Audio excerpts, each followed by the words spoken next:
we need to analyze these things. So I'm going to analyze stations. So we'll take assembly 1, we'll take assembly 2, and also we will take the machining station.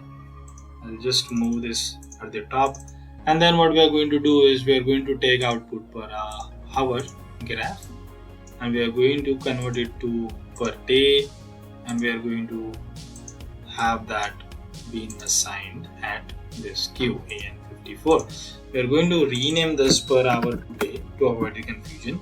We will just reset and we'll just run and check what happens. Okay, and what is supposed to happen is I'll just click on this forklift and we'll just check. So we have assigned 60 seconds timings correctly. So the blocked state, if you could look at, it is already there. So we are going to learn how to change the color in the dashboards now.